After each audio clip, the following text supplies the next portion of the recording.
What up, everybody? This is your boy Dedrian 180, and this is my review for AEW's pay-per-view All In from London's Wembley Stadium.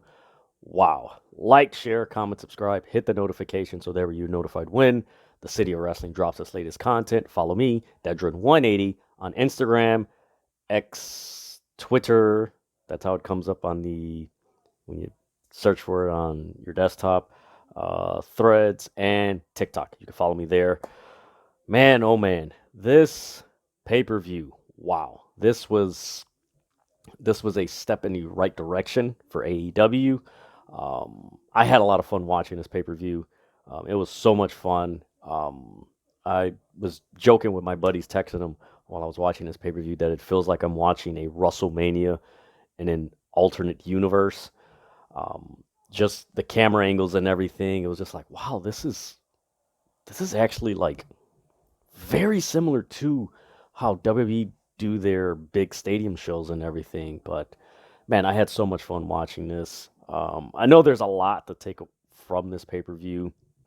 There was a lot that happened and everything, but overall, man, this you guys know how my reviews are and my criteria as far as what I feel constitutes as a great or a good pay per view. I was highly entertained. It had me invested and just like, man, just zoned out and just like, man, okay, let me see how this plays out. And, I'm looking at the crowd in London and man, they were so into it, man. So much fun. I loved it. They made the show. I honestly feel if this was in a different place, maybe it would have been the same, but because the fans in London were waiting for this pay per view for so long and just being there, it was just, oh man. And what the other thing that I liked about this pay per view was that they didn't try to overproduce the production, the entrance and everything. It was just very, I don't want to say simple, but just very punctual to the point. It wasn't like, oh, we need this elaborate stage and, we're going to leave our mark. It was just like, okay, let's keep it confined. And the camera angles and shot were, man, so good. Very crisp. I do got to give them credit for that because a lot of the camera angles were really cool. I know some people may spot something, oh, they did this and I don't know why they did that. But for me, it was like they, this was actually one of their best, um, how do I say it? One of their best productions that they've done in AEW history as far as shooting the right angles, getting the right shot, the timing. I know there was a few moves that were done from the top rope that they kind of like cut at the last, like got the like almost missed it, but they didn't. But overall, man, this was a fun pay per view. I'm surprised. Well, I'm not surprised, but I'm really interested to see the lasting effects of this AEW pay per view. And of course, probably it's as you're watching this review, and when you watch this review, they broke a new worldwide attendance record for a pro wrestling event for paid attendance, 81,035. And um, like I said, I'm really interested to see how the fallout from this. And what I mean from that, not with AEW, I'm really interested to see the fallout with wrestlers who aren't in AEW, WWE, um, Impact, what have you, and stuff like that. Just really interested to see the landscape of wrestling, how this is going to affect the landscape of wrestling. And I think that's something that um, we should keep in mind because for me, this felt like, um, to a certain extent, WrestleMania 3, in that, it was, wow, 93,000 folks, which we kind of know the numbers and don't want to get, that's a whole nother video. But, seeing how this really, how that really changed the industry and how it was groundbreaking. Mind you, you had other promotions that were doing, stadium shows and everything. And I'm not saying WWE's doing, minor stadium. No, they're doing banger stadium shows. But what's going to be the after effect after this with other promotions and wrestlers like, 81,000. Man, and they're coming back to London next year, which I'll get into that a little bit later. So it's just like, how's this going to play out? How's it going to play out? I'm really interested to see this. I'll get into a very well known person who we were kind of speculating at the beginning of the year that would show up, that didn't, but they showed up tonight or today, where we're watching this, and we're in the crowd. So very interesting. But before I get into my 6 things that I took away from this pay-per-view, I'll give you guys a quick results. You had MJF, he defeated Adam Cole. You had FTR, they defeated the Young Bucks. They retained their AEW Tag Team Championships. You had Saraya. That was a really cool moment. She is the new AEW Women's Champion. You had Jay White, Konosuke Takeshita, and Juice Robinson. They defeated Kenny Omega, Kota Ibushi, and Hangman Page. You had Will Ospreay defeat Chris Jericho. You had in the Stadium Stampede match, which for me was one of the funnest AEW matches in AEW history. I had so much fun watching that match. But in the end, you had Orange Cassidy, the Best Friends, Chuck Taylor, and Trent Beretta, Eddie Kingston, and Penta defeat the Blackpool Combat Club and Santana and Ortiz. You had CM Punk defeat Samoa Joe. You had Sting and Darby Allin defeat Christian Cage and Swerve Strickland. You had The Acclaimed with Badass Billy Gunn defeat the House of Black. They are the new AEW Trios champions. And we had Adam Cole and MJF defeat Aussie Open. They are the new Ring of Honor World Champions. And you had Hook regain the FTW World Championship from Jack Perry, which there is an incident reported between Jack Perry and CM Punk. We'll see what reports come out this week about that incident that was reported and everything, but I don't care. That's other people can talk about that. I'm not going to talk about it because this was a really good show. But that is the results for AEW All In. Had a lot of fun, like I said, watching this. Man, this was a blast, man. This was a pay-per-view that if you wanted to invite some friends over, like, man, it's Sunday, midday, like kind of like the way you would if you were watching American football, on a Sunday, like, oh man, this was that pay-per-view. You invite some friends over, like, hey, let's chill, let's watch this, and then, do whatever after the pay-per-view. And the pay-per-view finished, I want to say 4:35. I want to say like 4:30-ish Central Time. So that's perfect. But man, let's get into these 6 topics that I had so much fun discussing, or what stood out to me and everything. Right off the bat, Adam Cole. Now we're going into Dynamite, Rampage, Collision, and of course next week is going to be All Out Air in Chicago. Big question: who is Adam Cole's best friend, MJF or Roderick Strong and the Kingdom? We know in this match, Roderick Strong attempted to help Adam Cole win. Adam Cole threw the belt away, and he ended up losing. And in the end, you saw Roderick Strong and the Kingdom at ringside, and they were just frustrated. Really, before this pay-per-view, I was really thinking, like, man, okay, if Adam Cole and MJF lose to Aussie Open, I could see the Kingdom help Adam Cole defeat MJF and become the AEW World Champion. Like, that's logically, that makes sense if they lose the titles. But since Adam Cole and MJF won the ROH tag titles in the 0 Hour, it's like that would be them AEW booking Adam Cole to turn on MJF after they won the ROH tag titles would be what WCW did when Scott Hall turned on Kevin Nash. But yeah, Okay, I'm going to explain this.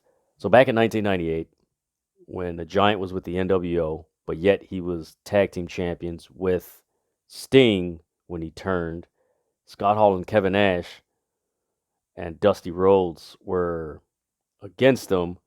Yet at I believe it was Slamboree, Scott Hall turned on Kevin Nash and Dusty Rhodes. They joined Black and White NWO, which the Giant Big Show was a part of. Yet Sting was his tag team partner who had no affiliation to the NWO. This is before he joined the Wolfpack. If that sounds confusing, that's how it was back in '98. It made no sense.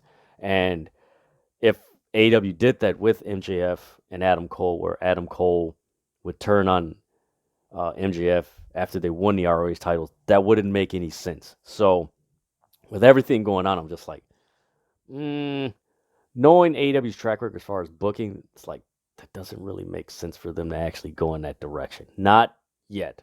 They got to drop the tag titles first, then we're probably going to see it. But when that happens, we don't know. Maybe, you know what? Remember this review. We might see that at Winter is Coming. That might be when it happens. But that's the big question. Who is Adam Cole's best friend? That's the story that's coming out of All Out. That's probably going to be played out for the next couple of months till Winter is Coming. So we're going to have this back and forth where Adam Cole is going to have to decide who's his best friend, MJF, Roderick Strong, or the Kingdom. You know, we might see Adam Cole and MJF fight the Kingdom and Roderick Strong. That's probably going to be in the next couple of months. I'm looking forward to how that plays out. Adam Cole and MJF, they had this London crowd in the palm of their hands. This crowd was into this main event. Man, shout out to Adam Cole. You know, this time last year, he wasn't even wrestling at All Out. You know, it didn't even look like he was going to return because of the injury that he had. And for him to come back and be in the main event of an AEW record-breaking event, not only an AEW record-breaking event, a pro wrestling record-breaking event. And that's kudos to him. But, man, this MJF Adam Cole storyline is so good. And now there's just another layer added onto it. They were kind of slowly introducing it to us the last couple of weeks with the Kingdom and Roderick Strong, just like, eh. But now that MJF and Adam Cole are the ROH tag team titles, now that adds even more to their friendship. Like, okay, we're tag team champions, so we already fought. So, like, are you really going to turn on me now that we've gone through all this? So that it just adds another layer to this story that's being told to an eventual, if it happens, a breakup, which we're all assuming it's going to happen, but we don't know who's going to turn. Is it MJF? Is it going to be Adam Cole? We don't know. Next thing, Saraya becoming the new AEW Women's Champion. So, there's a lot of discourse with this, more in the AEW Women's Division, and I can understand it. There was only one match in the AEW All In. And outside of this match, you only had Julia Hart, who was at ringside.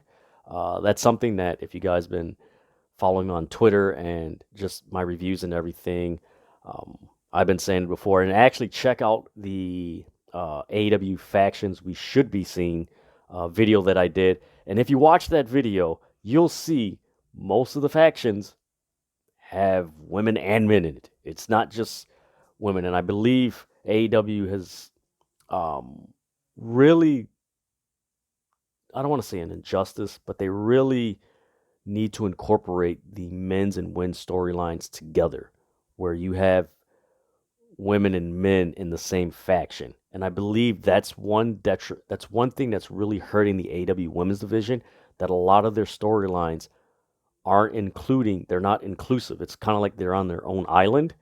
And if you implement them into the storylines, like there should be a woman or two in the Blackpool Combat Club. There should be a woman in the Elite. There should be a woman in the Mogul Embassy. There should be, you know, you already got the Kingdom with Maria Kanellis, but they need to be shown more. Let me go real quick. The Blackpool Combat Club, or not the Blackpool Combat, the Bullet Club, Gold.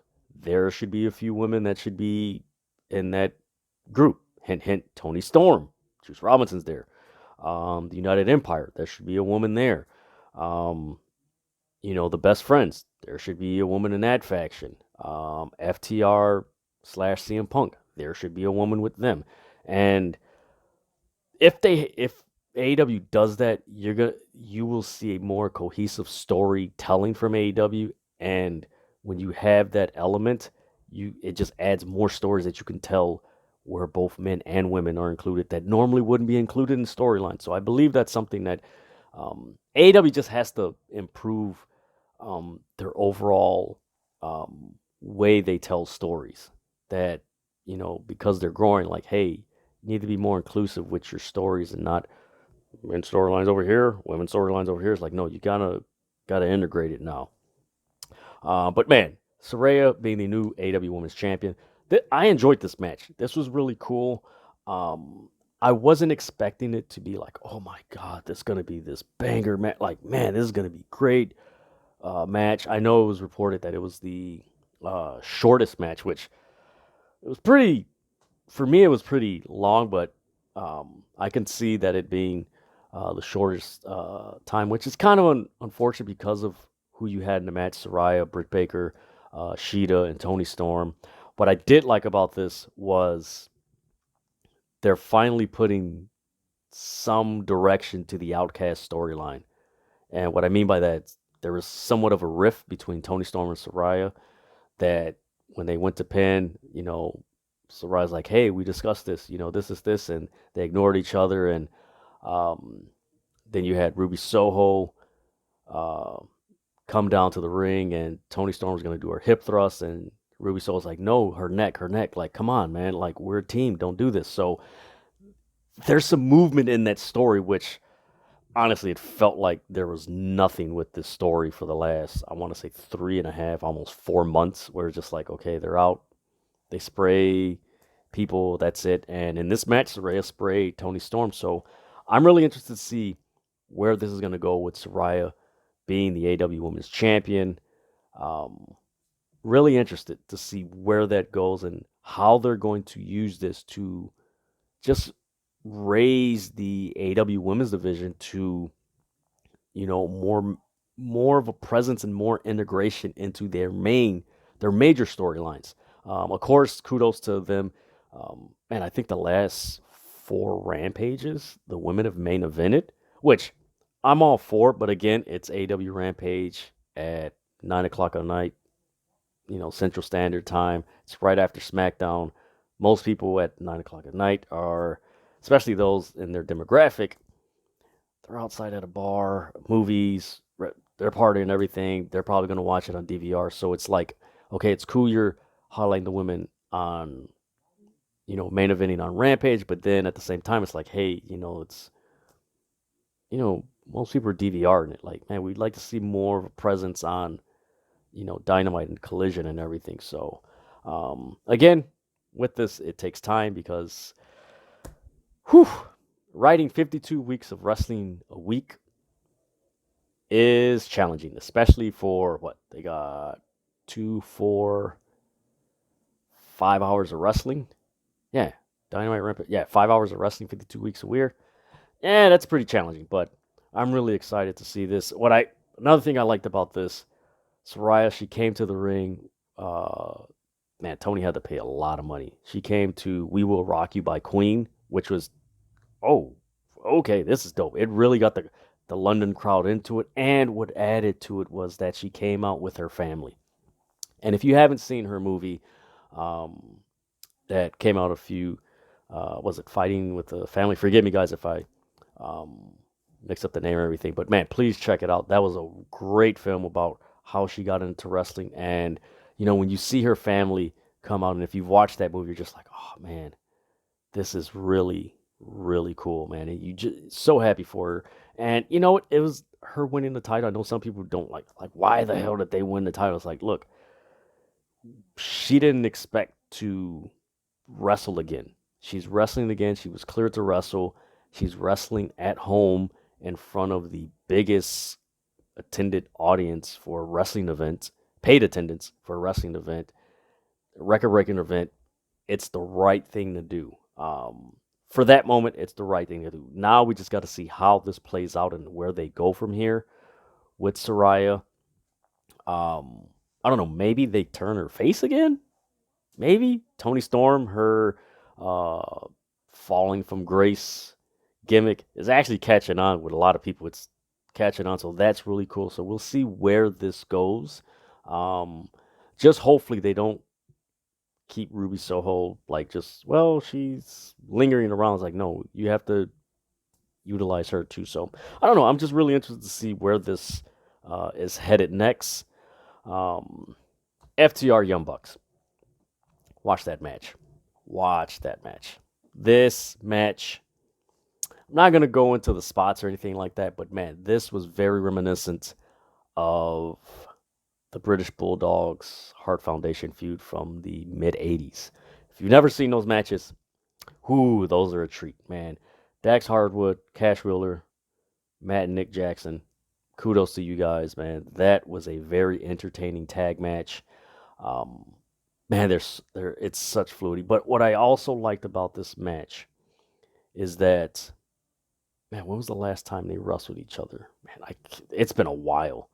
That's one of the reasons why people wanted this match and everything. But I think because the gaps when they wrestle each other, because it's so long that when they do wrestle, it makes it unique, which is somewhat of I don't want to say a lost art, but it's somewhat of an abandoned uh, strategy of, how can they miss you if you don't go away?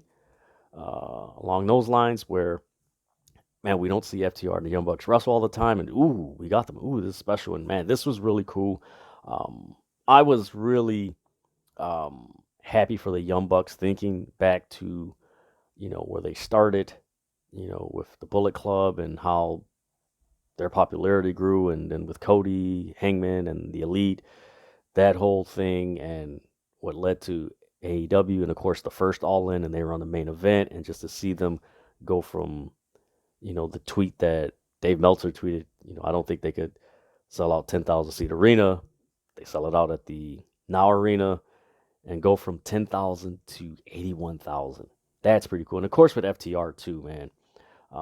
Just when they arrived in AEW and just seeing how they've been a part of, the history AEW's made. Like that was really cool to see that. But man, this match was a freaking classic.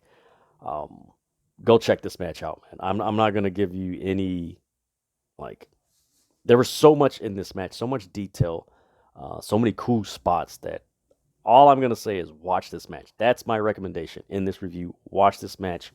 You're gonna have fun with it. If you love tag team wrestling, if you're a fan of FTR, if you're a fan of the Young Bucks, watch this match. This was really cool. Of course, at the end, again, now this adds to even more stuff heading out. Are we gonna get somewhat of a rematch at All Out next week in Chicago?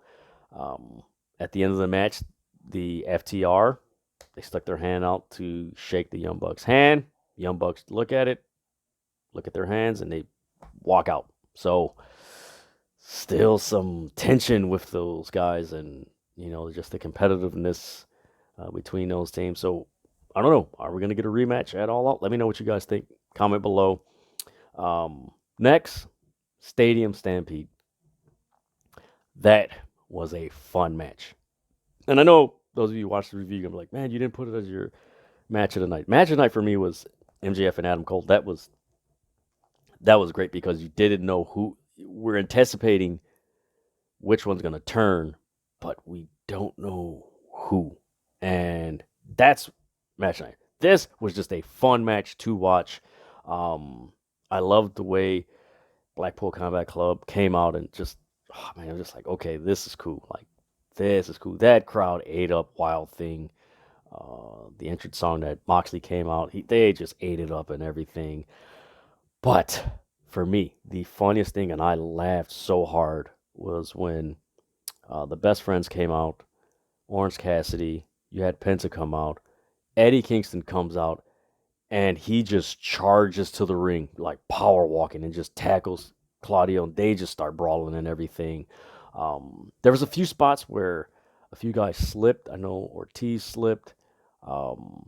there was a real weird spot that I thought it was like something happened where Penta, the ref called for, the doctor, hey, take him out. And it was like, oh man, I hope Penta isn't, um, hurt or anything. And then later on, we get his alter ego-ish thing. I know I've seen it in, oh man, I think in AAA, one Triple Mania this year. I can't, was it the Tijuana one?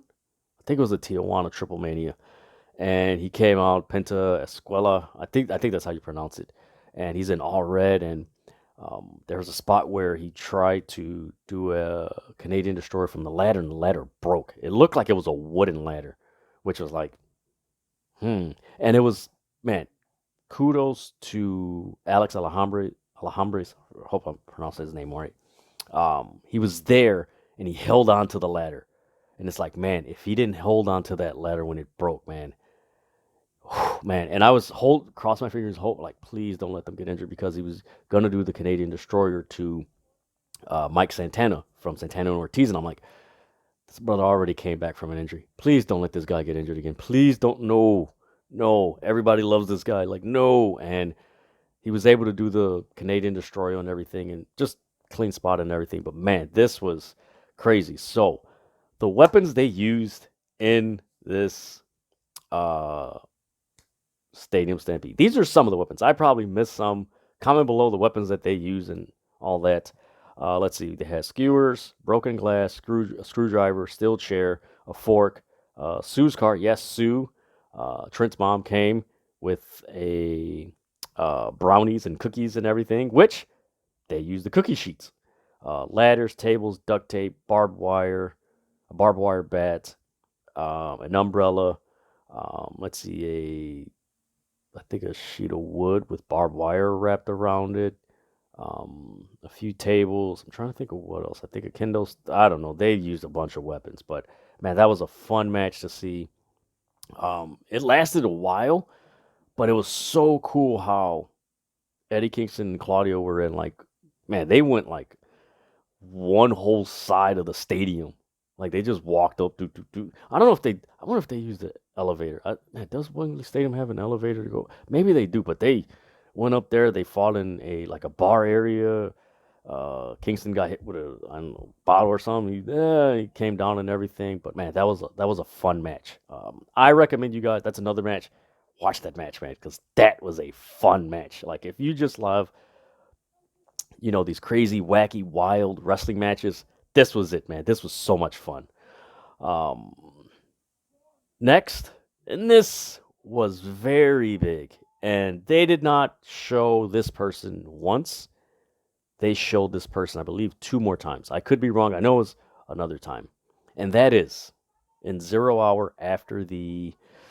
Let me check my notes. Give me 1 second, guys. Yes, after the Adam Cole MJF Aussie Open match, MJF and Adam Cole are celebrating.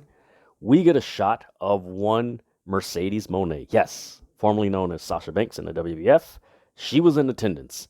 And this kind of was somewhat hinted because she took a bunch of selfies, and people noticed it was in London. They're like, she's got to be going to AEW All In. She has to be going there. So she's there, and they're hyping her up. It's like, wow, this is Mercedes Moné. She's 7-time world champion. They had that in her graphic. They mentioned, New Japan and everything, and she's here in attendance. And that's the first time that they mentioned her and everything. Then they showed her.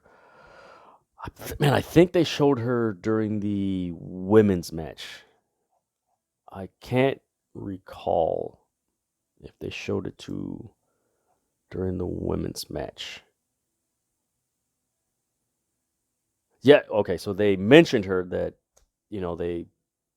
earlier they showed Mercedes Moné, and that was very interesting that they mentioned her again. At first it was like, okay, all right, cool. And then they showed a shot of her during the main event. So, this is going to be interesting because when they mentioned her, when Saraya won the women's champion, they're like, wow, it's real interesting that Mercedes Moné is here. Like, is she scouting for the AEW women's title?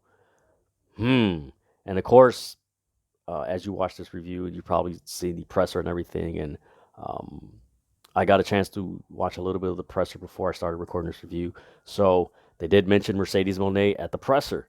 And Saraya was alluding, like, wow, I can't wait for Mercedes Moné to join us. That's interesting. So I believe, okay, she got injured in, I think I tweeted this or said this in one of the Forbidden Door reviews or something like that. But the timetable for her coming back from the injury she suffered is around September, late September. So my thing is this: are we going to get Mercedes Moné at Grand Slam versus Saraya, or are we going to get it at Full Gear in LA? Which that would make a lot of sense. So we're either going to get this match at Grand Slam or Full Gear in Los Angeles. There's a reason why they picked LA for Full Gear. Usually it's Minnesota or something like that. One of the other reasons could be they picked Full Gear in LA is because of the um, warm weather. I mean, it's November. Do you really want to be on the East Coast in November as the weather's getting colder and everything? It's like, not necessarily. So yeah, I'm really excited to see where this goes with Mercedes Moné. If she's going to make a few more appearances in AEW, is she going to be here in Chicago for All Out? And are we going to see some things transpire? I'm really excited. I do like the fact that the first appearance that Mercedes Moné made was at their biggest event, which in retrospect, I like it. But again, at the beginning of the year, it was really heavily hyped that she was going to show up at the first Dynamite in Los Angeles after Wrestle Kingdom. And it was just like, oh man, she's she's going to come. And she didn't show. And a lot of people were I was let down.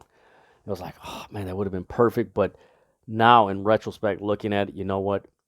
If you're doing a big event and you have this record breaking event, that's where you kind of showcase someone like Mercedes Moné in the audience. Like, hey, big time athlete, superstar, former WWE Women's Champion.